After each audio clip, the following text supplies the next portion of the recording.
Okay, this is our third video in our training sessions, and we're dealing with kind of the system overview of the four basic components in the Christos program.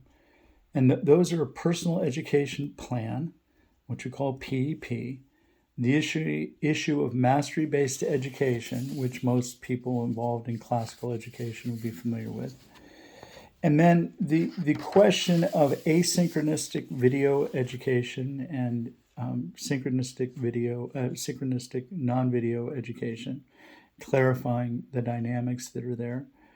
And then basically the structural forms that we use to implement these aspects. Now, what we're talking about is curriculum. Curriculum comes from curriculor, which is the term describing a horse track around which horses would run in the Roman Empire.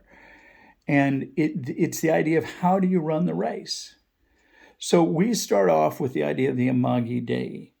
This is how we run the race, right? Is the Imagi Dei, the image of God in man.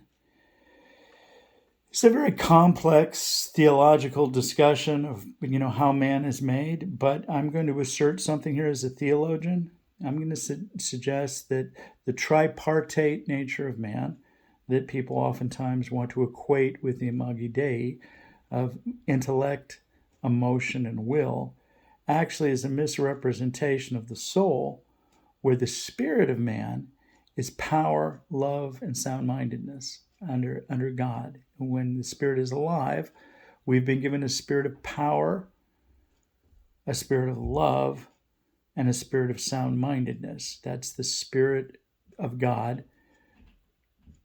the spirit that he's breathed upon us, and what the Holy Spirit enables us to become and to be and is. The Holy Spirit represents all those. It's a little bit complex, but we can get into some Cappadocian fathers and discuss the perichosis of God and begin to understand how this all works, but that's not the point here, right? The point is the Imagi Dei. So the Imagi Dei, the image of God in man, is the highest order of creation, and is beyond the scope of any introductory video. But what we do is we come in and we try to assess to that area by using a four-part assessment process, which we call the personal education plan, the PEP. And we come in and look at the students' achievement, what they've achieved so far in terms of academic progress, their capacity, what their intellectual capacity is. And then we look at their goals, what their personal goals are, what their family wants them to achieve, what their goals are, and then what support exists. So if, you parents are extraordinarily wealthy and, they can get you in any college you want to go, if you can, they can pay the tuition, all you have to do is, get some good grades. Well, that produces one reality. If you're poor and you've got to look at state subsidies and maybe student loans and other things as far as going to university, well, that produces a different reality. So the goal and the support are on an individual level for each student, and it requires us to go in and interview the family and interview the student. And it's a process that would basically be involved in school counseling kind of role, traditionally applied in its best application. Career advancement, ACT preps, all part of that. But that dynamic of both the student's support, and the goals shapes the curriculum. Well, what do I mean by that? Well, if somebody's doing brain surgery on me, I want them to really know certain things, right? If somebody's working on my car, I want them to know another set of things, right? If somebody's teaching soccer to my son, I want them to know another set of things. There's some base knowledge, and then there's a different set of things that people need to know depending upon the profession they go to. So I'm not all that concerned about how I want somebody to be able to articulate in English, but I don't need them to read at 700 words per, minute or hour or whatever. If they're doing my mechanical work and that's their goal and their desire, I'm not trying to force them into the image of, everybody has to have a couple doctorate degrees and a bunch of master's degrees. That's just wrong. That makes me happy. It doesn't make, other people happy. It doesn't produce a good life. A good life is to follow the way God's designed you. So, okay, that has to do with the goal that comes from the family and the individual student and the support. Those are two vectors that we use to shape the curriculum. Well, what do you mean shape the curriculum? It's still history. It's still English. It's still science, and it's still math. But there are electives to be done, and Bible's always part of that. But there's electives to be done. And then there's the pace and demand that is placed upon certain students. And in the high school process, you may want to accelerate and get advanced placement equivalency or get dual enrollment. We're working in our dual enrollment process right now and setting up a separate college called Kairos to allow the students to get an associate's degree by the time they graduate from high school. Okay, this is a goal that we're doing. And it's not that far off. It might be a year or two to get that accomplished. But here's the point. The student needs to be able to go at their own pace and at their own rate. And that gets us to the other area of mastery-based education. Now, mastery-based education basically says, if we need to slow it down, we're going to slow it down. If we need to speed it up, we're going to speed it up. Now you can't do that in your traditional educational model, or you're limited in it because you have to have everything controlled by the centrality of the teacher and the class. So let me give you a little example, a little illustration that I like to use to describe this. It's actually better if I do it on the whiteboard. Okay, so we'll go over the whiteboard here. So what we have in the human experience in education is, we'll call it a bell curve. Okay, you got your curve and then you got your bell on each side, and I'm doing a very bad job of doing a bell curve here. Okay, and we have the middle. And every educational system that I know in America predominantly aims at a section of the population that's right in the middle. So the majority of the population operates within this norm, and these are called deviations, okay? And this norm, if, let's say we'll call this 100, and we'll call this, let's say 115, and we'll call this 85. And let's just say, we're not going to be technical here. Let's just call that the speed of the brain, okay? So the norm here is 100. It's normal speed of the brain. Some kids' brains are going a little bit faster, 115. Some kids' brains are going a little bit slower, 85. Well, we create the curriculum here and then adapt and modify it for people that are going slower and faster. And we put that burden on the teacher. Here's the teacher, right? Happy teacher. No, not so happy teacher. Okay, not so happy teacher, because they're having to come in and make these changes. Now, I know these numbers are backwards for you because of the so I'm going to remove these numbers here, right? Because we're using a certain video piece of equipment that inverts the numbers. But the teacher is not happy because they're having to deal with the slow students and the fast students at the same time. They're dealing with the students that are in the middle. What happens if we could change that? What happens if we can have the computer change the rate and pace in which the student is progressing to adapt them individually to where they're at? Now, what happens to the higher order thinking issues that we talked about in the last video? We're now going to separate the higher order thinking aspects of analysis and evaluation to a non-computer environment. And we'll get into that in the future videos. Just want to understand mastery-based education allows a student to progress, and they can only progress once they've shown mastery in the level that they're at. So you can slow down. Let me give you an example. I had to take advanced statistics, all right, at over 50, right? I haven't done algebra. I mean, I got degrees in theology, but I haven't done algebra in years. Advanced statistics was very difficult for me. I took the class 4 times, and I slowed it way down. And each time I took 1 2-week session, that's an 8-week class, and I slowed it down to an 8-week process, and I did the work. And then I took the next chunk, and I took the next chunk, and did the next chunk. 4 chunks, and I got it done. And the 5th time I took the class, I got the grade I needed to continue in the doctoral program. Guess who else did this? The guy that did the first 4-minute mile. He broke it down into smaller pieces. You can accomplish amazing things when you break everything down into smaller pieces and slow it down. Okay? Or speed it up. And, I can tell you my own story, which is another video, my own educational experience, which is part of the motivation behind creating this system.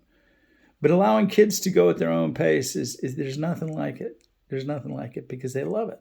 They love to be able to go at their own pace. And how do we do that? We'll continue to develop that. So we have now we have to deal with the asynchronistic teaching. Something's wrong. We don't have a teacher on site. Oh my gosh, the kids are using a computer. Well, the hard data shows the best form of educational experience is for you to watch me in a video and to have closed captioning available to you, with me narrating my own video in live fashion. That has been shown empirically to be the best form of education available. Well, why? Well, I could go into that, and I will in the other videos later. But the point being is asynchronistic education allows me to create a video like I'm doing right now and not be in a live audience with you. But you can respond to me, and I can respond to you. But you get my heart, you get my facial gestures, you get my intonation. There's so much that you get in this video process. There's so much that you get, see. And this is what we do to create the higher order thinking in the subject areas. And we'll get into the specifics, but I know this is hard stuff to get your head around. But mastery-based education using asynchronistic teaching allows us to do one thing amazingly well. And that's to educate our kids. Because now what happens is we have an on-site learning coach. And this is the final component here. We have an on-site learning coach. And that on-site learning coach does not need to be a college graduate. We prefer them to have an associate's degree. But if you've been through high school and you have a sharp mind and you want to teach, then come on in and work with these kids. And a 12-to-1 ratio is what we work at. And that learning coach is trained and is skilled to keep the kids not just on task, but keep them learning. And on task is very important, but learning is more important. And on task is more important than having seat time. Kids just sitting in front of a computer doesn't mean anything. It doesn't produce education. Kids sitting in front of a computer, using the computer to become educated is that's on task. But are they really learning? And that's where the learning coach can be of extraordinary assistance in accelerating this process so the kid can go as fast or as slow as they need to do. Because the PEP, we adjust the curriculum to the individual student. So you can be in 7th grade English and 9th grade math. Do you understand how powerful that is? As a pedagogist, as a teacher, it makes your heart sing. You don't have to be that frustrated teacher over here that's trying to do both things towards the middle, right? This poor teacher right here that's trying to take care of the kids that are going really slow and take care of the kids that are going really fast. And if they do that really well, then they're a world-class teacher. Well, yeah, they are a world-class teacher, but how many students can you do that with? And we'll talk about the efficiencies. Remember the Charter Management Organization efficiencies. And the nature of how we've designed our program is such that we have learning coaches that are on site with a student and teachers of record who are off-site who are teaching asynchronistically. And those off-site asynchronistic teachers are teaching from their heart, from their passion, from the thing that they love. And they're teaching it in the name of Jesus Christ. And they're putting it out there, and the student is listening to it and has learned how to take notes. And the learning coach is watching them take notes and learning to take notes. And then they interact with that teacher in an asynchronistic manner. Now, when I mean asynchronistic, it's not at the same time. So, I've got a couple of doctorate degrees. I've got a few master's degrees. I'm an expert in a lot of different areas. I don't have time to sit there at a class, and I forgive me for saying this, but sit there with a class of 12 students privately lecturing to them. I do have the time to create really great curriculum where I'm passionate about and have up to 100 students respond to me individually, me to grade their papers and to help them think and to deal with their cognitive higher level skills. And I can do that in this system and not be entangled with grading papers like little essays, little quizzes, and not having to deal with comprehension-based questions, little quizzes to make sure you've done your homework. But I can help them formulate their higher order thinking within the discipline of history, within the discipline of theology, as Dr. Vine can do within the discipline of English. As one of our new recruits coming in to doing the discipline of math. And we will have somebody to help us with the discipline of science, to just say, this is the most extraordinary stuff you can imagine, and to convey that passion under a creator God. Oh my goodness. And the student can then do projects that show their mastery of that information under the teacher of record on the higher order level of thinking, and under the learning coach on the comprehension-based material, which is provided to us from our partner Alpha and Omega through their Ignitia software. So, man, this is so cool. This is such an exciting time. So those are the 4 components of our educational system. And just to review here, right? We have the PEP, the personal education plan. We have mastery-based education. We have asynchronistic video lectures that are produced that allow world-class thinkers, Christian thinkers, to create curriculum simultaneously that engage directly with the students. The person who does the video talks to students. It's not when we can do that. Sometimes we can't do that because of cost issues, but that's where we go from good to better to best. Now, then we have the training of the learning coach and the training of the teacher record. It's a different modality than what we're used to. Let me tell you what this allows us to do. It allows us to start schools all over the country almost instantaneously because we already have the curriculum. We already have the teachers of record. We already have them on salary, ready to go. They're already hired. All you have to do is add a learning coach and an administrator, and we're good to go. So this is really exciting. I believe this is a time God has given us to seize the day. Carpe diem. Let us use our Latin, right? Okay, God bless y'all. And we're gonna now start getting into some deeper level understanding of each one of these components. Thanks a lot.